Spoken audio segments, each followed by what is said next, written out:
Okay, I want to show you a little secret a guy taught me from the American Rangers.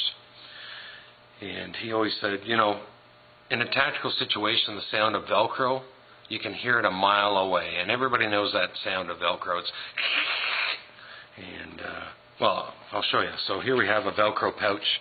And this is the sound that gives you away in the tactical situation. And so he taught me a method of opening the Velcro so that if you do it right, no one will hear the Velcro. Okay, and it's real fast. And so the Velcro, I've got it on as best as I can get it on. And this is what he taught me.